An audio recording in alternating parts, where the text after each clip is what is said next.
আমরা রাজনীতি করে সম্পদ বানাইনি। আমরা আমাদের বাড়ি ঘর বাপ দাদার দেওয়া জমি জমা বিক্রি করে রাজনীতি করি। তা আমরা তো পরীক্ষিত লোক ভাই, আমার কি নতুন করে দেখিবা হবে, চিনিবা হবে? আবুল হোসেন কলেজ, আবুল হোসেন আমাদের বন্ধু ছিল, মুক্তিযোদ্ধা ছিল, উনি করতেন কিন্তু আওয়ামী লীগ, ঠিক না? কিন্তু তার কলেজকে এমপিভুক্ত করতে আমরা সবচেয়ে বেশি সহযোগিতা করছি। আমাদের আমলে এমপিভুক্ত হচ্ছে, মাস্টাররা বেতন টেতন পাওয়ার সুযোগ সৃষ্টি হয়েছে, তাই না? হ্যাঁ, তো সেইভাবে আমরা চেষ্টা করেছি। আমরা রাস্তাঘাট ব্রিজ কালভার্ট করার চেষ্টা করেছি, অতীতে আমরা কাজ করেছি। আপনারা আমাকে চেনেন।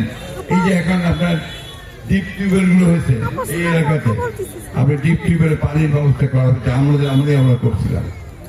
আমরা এখানে ভুট্টা চাষের আবাদ নিয়ে আসছি, যে ভুট্টা চাষ করে এখন আমাদের কৃষকেরা 2 পয়সা পায়।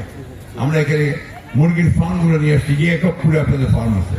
প্রথম ফার্ম এটা কাজী ফার্মসের, আমি নিয়ে আসছিলাম এখানে। ওই কাজী ফার্মসের লোককে নিয়ে এসে, আপনি অনেকে পুরানো লোক আছে, তারা জানেন, অনেকে এখানে চাকরিও করেন, তাই না? তা আমরা তো পরীক্ষিত লোক ভাই, আমার কি নতুন করে দেখিবা হবে, চিনিবা হবে? গোটা গোষ্ঠীটাকে আপনারা আগে থেকে চিনেন, তাই না? ফ্যামিলিটাকে চিনেন, আমার আব্বাকে চিনতেন, টাকা মিয়াকে চিনতেন, সবাইকে আপনারা চিনেন। আমরা আপনাদের সাথে লোক, কাছের লোক। আমরা কোনোদিন আপনাদেরকে বিক্রি করে সম্পদ বানাই না।